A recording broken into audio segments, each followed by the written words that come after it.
My own son threw water on my face, just because I asked him for a little help. He looked me in the eyes and laughed like I was nothing.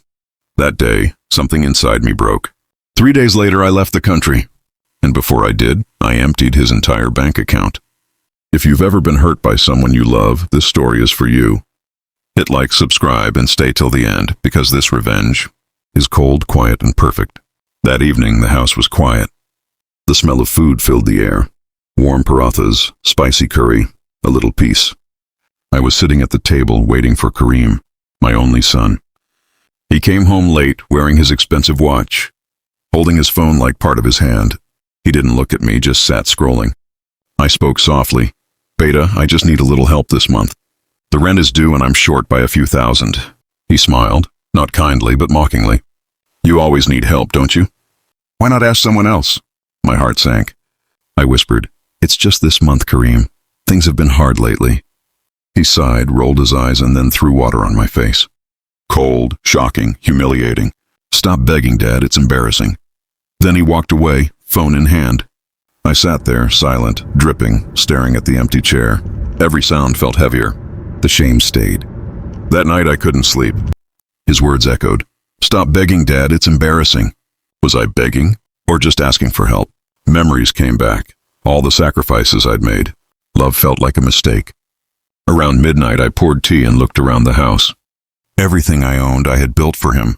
Every corner held a memory. His first steps, birthday cakes, laughter. And now it felt meaningless. Beneath the pain, a quiet anger started growing. Not wild, but slow, heavy like a storm. I told myself, he needs to learn.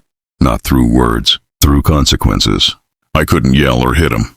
I needed something smarter, something that would make him understand respect. For the first time in years, I stopped thinking like a father and started thinking like a man who had been wronged. By sunrise, my mind was clear. He had thrown water on my face, but I would wash away his arrogance, quietly, legally, perfectly. That day, as he left for work, he had no idea I wasn't just the old man who cooked and cleaned. I was the father who had decided to teach him what happens when you forget who raised you. After that day, things changed fast. My son, Adil, barely spoke to me. Avoided breakfast, ignored calls, rolled eyes. I thought maybe he was stressed. I was wrong.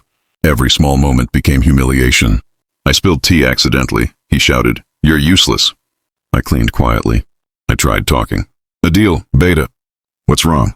He said, "You don't get it, Dad. You're old. You don't understand life." A week later, he threw water again. Cold, mocking, burning inside. "Pathetic," he said. That was the moment something inside me snapped. I stood up, wiped my face, walked to my cabinet. Inside, my documents, bank details he had long forgotten. He thought I was weak, but he forgot. I built everything he owned. For 3 days, I stayed silent. Ate alone, watched him come and go, planning quietly, carefully. On the third night, decision made. The next morning, I would leave. Not begging, but as a man who had seen the truth. I went to the bank. Hands trembled, heart calm. Every number, every password I knew. By afternoon, the account was empty. Not stolen, reclaimed. That night I packed. Adil came home late, music blasting. Didn't notice my bag. I whispered, "Goodbye, Beta. I hope one day you understand what you lost." Next morning I was gone. Flight quiet. City lights faded beneath clouds. First time in years I felt nothing. No anger, no sadness, just peace. His money, justice. In Dubai, small room near Dara. Woke early, watched fathers and sons. Ached sometimes, wondered if Adil noticed I was gone. 3 days later, phone buzzed, 15 missed calls. "Dad, what did you do? Why is my account empty? Are you crazy? I needed that money." "You can't do this to me." I smiled faintly, didn't reply. Finally texted, "Now you know how it feels to be treated like nothing. I gave you everything. You gave me disrespect. Consider this your first real lesson." He didn't respond. Days passed. I began small bookkeeping work. Walked on the beach. Ate alone. Peaceful. For first time in long time, proud of my silence. Not weak anymore. One evening, unknown number. Adil, voice shaking. "Dad, please come back." I was stupid, didn't mean it. "I forgave you a long time ago, but forgiveness doesn't mean return." He begged. I didn't soften. Learned. Love without respect becomes slavery. A week later, I transferred half money back with note. "Use this to rebuild your life, not your ego. I will not return, but I hope you return to being a better man. Turned off old phone. Never contacted him again. Years passed. Small, peaceful life in Dubai. A deal came to me. Dad, I finally found you. Humble, broken. I don't want money, Dad. Just forgiveness. I listened. He explained struggles, lost job, friends left him. Saw a man crying for food. Realized his mistakes. I said softly, I never wanted money. I wanted respect. I gave you a lesson. Tears rolled.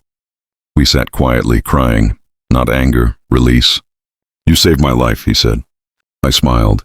Sometimes a father's hardest punishment is his greatest gift.